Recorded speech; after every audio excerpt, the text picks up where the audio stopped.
हे विश्वनेत्र हे भुवन भास्कर नमो नमो। हे सृष्टि के सिरजनहार दिवाकर नमो नमो। हे सूर्य प्रभाकर नमो नमो। आदित्य विभाकर नमो नमो। हे भानुतिमिरहर नमो नमो। हे रवि भुवनेश्वर नमो नमो। हे विश्वनेत्र हे भुवन भास्कर नमो नमो। नमो नमो। हे सृष्टि के सिरजनहार दिवाकर नमो नमो। ओम सूर्याय नमो नमः। ओम सूर्याय नमो नमः। ओम सूर्याय नमो नमः।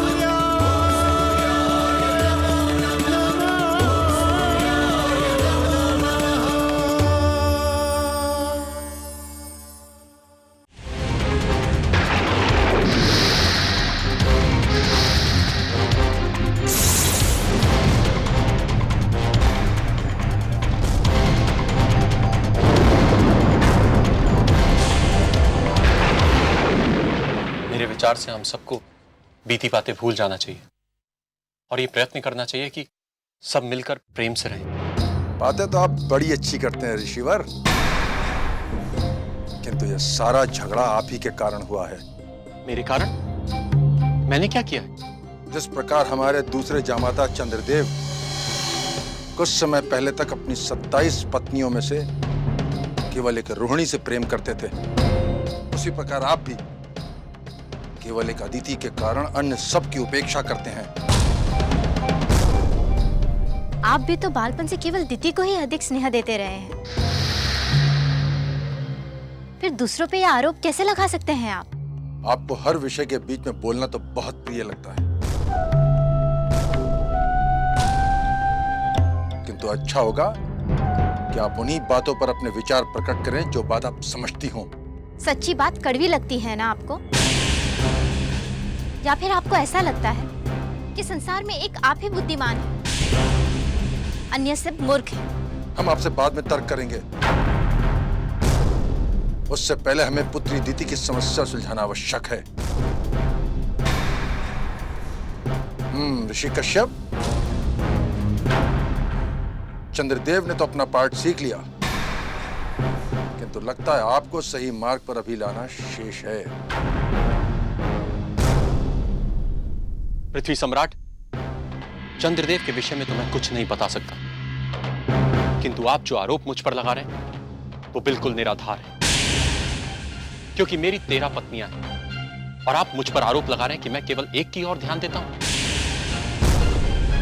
किंतु देवी दिति के अतिरिक्त अन्य किसी भी पत्नी ने मुझ पर यह आरोप नहीं लगाया। इसका सीधा सा अर्थ है कि कहीं ना कहीं भूल देवी दिति की है। आपके विवाह के पूर्व आपके पिताश्री ने स्पष्ट रूप से यह वचन दिया था कि पुत्री दिति आपकी सर्वश्रेष्ठ पत्नी होगी, किंतु आपने उनका यह वचन तोड़ दिया। सर्वश्रेष्ठ बनने के लिए सर्वश्रेष्ठ आचरण करना पड़ता है, और देवी दिति जब से इस आश्रम में आई तब से शूद्र व्यवहार करती आ रही है। वो किसी का सम्मान नहीं करती, शिष्टाचार ने तो जैसे उन्हें छुआ तक नहीं। पूजा अर्चना और भक्ति से तो उन्हें घृणा है, तो फिर वो कैसे मेरी सर्वश्रेष्ठ पत्नी बनने की आशा रखती है? बस बहुत हो गया ऋषि कश्यप। अपनी भूल सुधारने के स्थान पर आप कभी हम पर आरोप लगा रहे हैं और कभी हमारी पुत्री दिति पर। अब यह हमारी सहन शक्ति के बाहर होता जा रहा है। हम आपको अंतिम बार चेतावनी देते हैं, या तो आप पुत्री दिति के विरुद्ध भेदभाव बंद कीजिए, या फिर हमसे दंड पाने के लिए तैयार हो जाए। और स्मरण रहे, यदि हम आपको दंड देने पर आ गए तो स्वयं विधाता भी आपकी रक्षा नहीं कर पाएगा।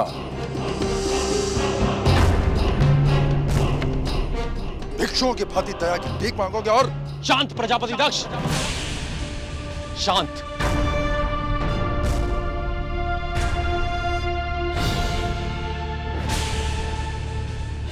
मैं जितना अधिक आपका सम्मान बनाए रखने का प्रयास कर रहा हूं, आप उतनी शालीनता का उल्लंघन किए जा रहे हैं। आपको अपनी शक्ति पर बहुत घमंड है ना, और आपको अपनी पुत्री दिति के सारे अवगुण गुण लगते हैं, तो ठीक है। तो आज इसी क्षण मैं देवी दिति का त्याग करने की घोषणा करता हूं।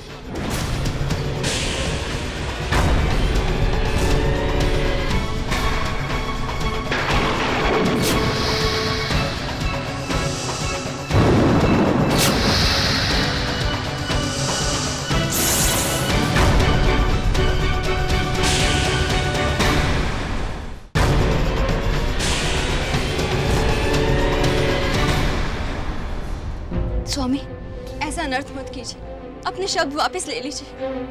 मैंने कुछ भी अनुचित नहीं कहा जिसे मैं वापस ले लूं। स्वामी,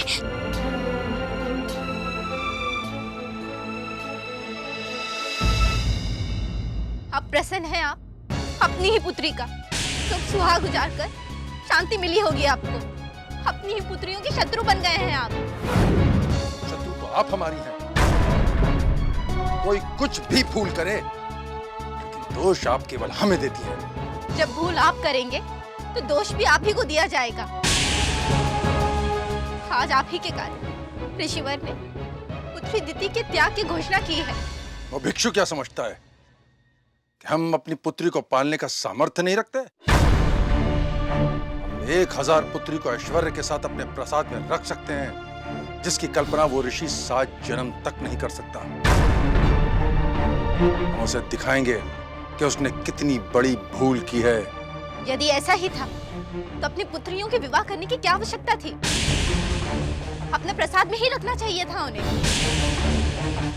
पिता चाहे कितना ही समर्थ क्यों ना हो, पुत्रियों का असली घर उनका ससुराल ही होता है। विवाहित पुत्री यदि अपने पिता के घर आकर रहने लगे तो प्रजा क्या कहेगी? हम प्रजा से नहीं डरते। हम पृथ्वी सम्राट हैं, पूरी पृथ्वी के स्वामी। यदि आप समझना नहीं चाहते तो हम आपको नहीं समझा सकते। उस ऋषि कश्यप का साहस कैसे वह हमारी पुत्री दिति को त्यागने का? अभी उसे श्राप देते हैं।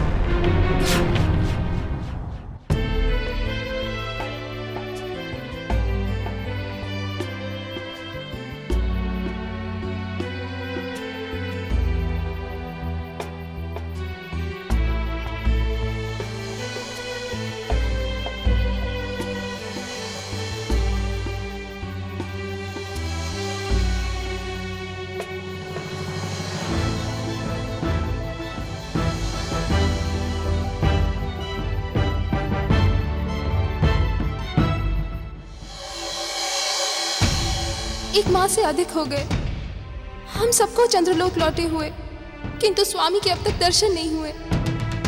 ये केवल तुम्हारा दुखड़ा नहीं है, हम में से किसी पर भी उन्होंने कृपा नहीं की।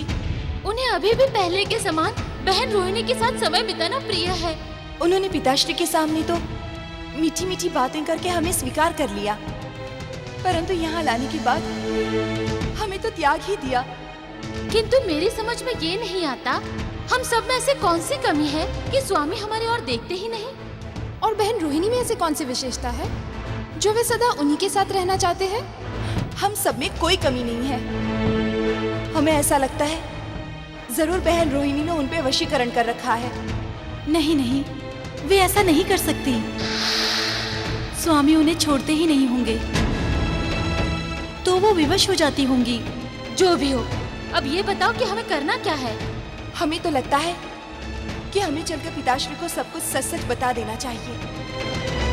नहीं नहीं, ये ठीक नहीं होगा। पिताश्री को क्रोध आ गया तो वो कुछ भी कर बैठेंगे, और पिछली बार ही उस स्वामी को श्राप देने लगे थे। कितनी कठिनाई से हम सब ने रोका था। तो फिर चलो स्वामी के पास, कहीं वे रुष्ट हो गए तो फिर करे क्या? मेरे विचार से हमें प्रतीक्षा करनी चाहिए। कभी न कभी तो स्वामी हम पर ध्यान देंगे और उनकी कृपा हम पर होगी। कितनी सौभाग्यशाली है रोहिणी बहन।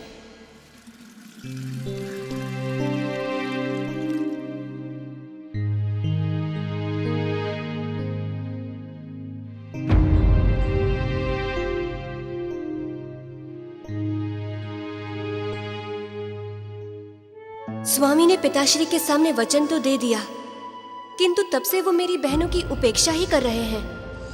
कितनी उदास होंगी वे सब। मुझे एक बार स्वामी को उनके वचन की याद दिलानी ही चाहिए। स्वामी, मुझे आपसे कुछ कहना है। देवी रोहिणी, आप हमारे जीवन की, हृदय की स्वामिनी हैं। आपको कुछ कहने के लिए भूमिका बनाने की आवश्यकता नहीं है। आप जो कहना चाहती हैं बेधड़क कहिए। स्वामी को मेरा अपनी बहनों के विषय में कुछ भी कहना पसंद नहीं है। कहीं ऐसा ना हो कि उनके पास जाने को कहने से वे रुष्ट हो जाएं। इसके स्थान पर मुझे कोई ऐसा उपाय सोचना चाहिए कि मैं इनसे दूर जा सकूं। तभी ये मेरी बहनों के निकट जाएंगे।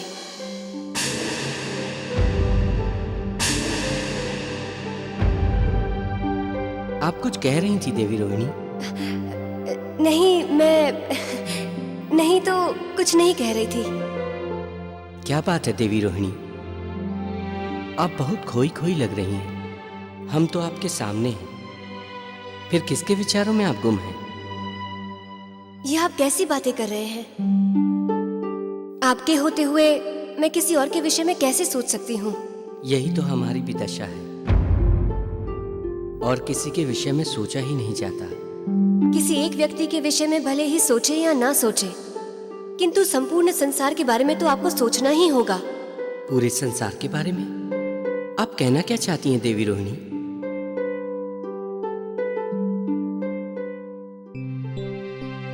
यही कि आपका एक कर्तव्य है। प्रतिदिन संध्या के समय आपको उदय होकर इस संसार पर शीतलता की वर्षा करनी होती है, किंतु आजकल आप अपना कर्तव्य पूरा नहीं कर रहे हैं, जिसे पूरा संसार त्राही त्राही कर रहा है। पूरे संसार से हमें क्या लेना देना है देवी रोहिणी?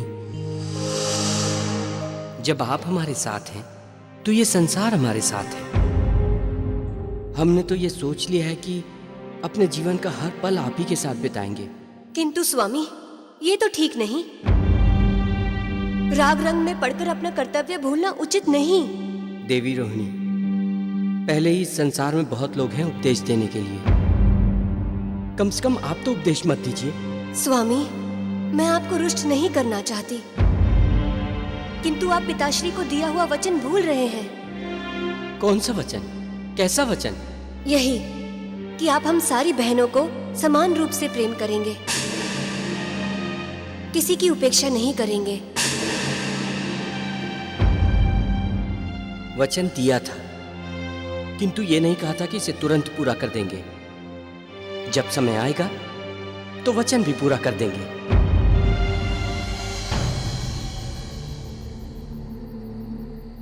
ऋषिवर, कृपया क्रोध त्याग दीजिए, धैर्य रखिए।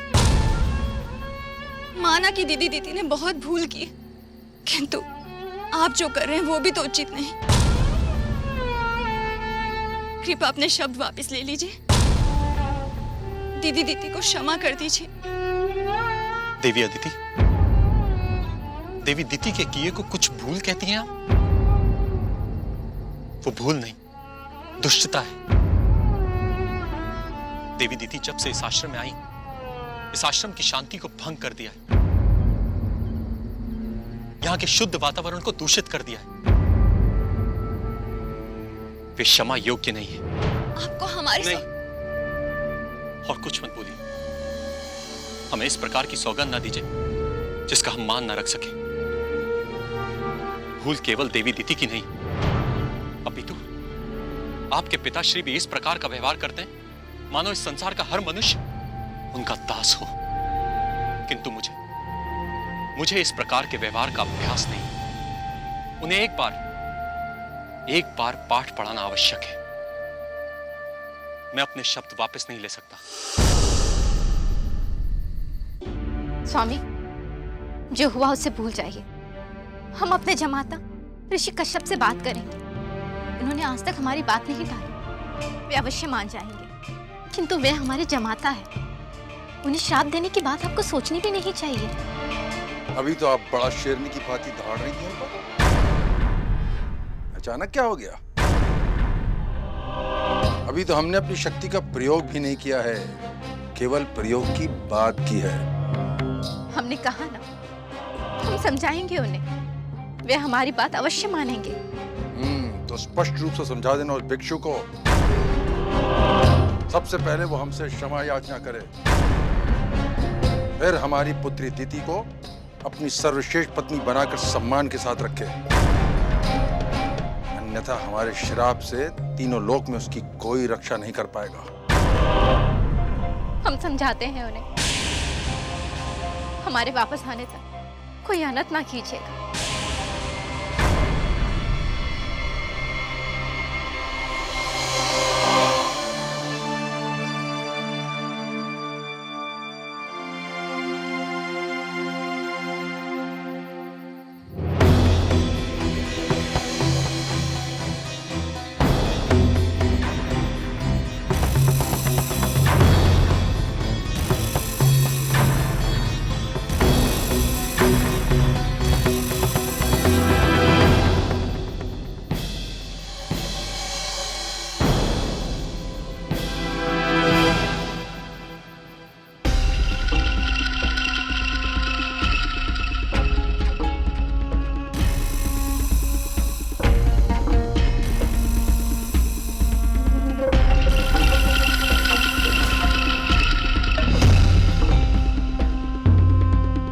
मित्र दक्ष, पुत्री दिति ठीक कहती थी। इंद्र के जन्म और उसकी सफलता ने ऋषि कश्यप और अदिति को पागल कर दिया है। अब वो केवल पुत्री दिति तो क्या, आपको भी कुछ नहीं समझते।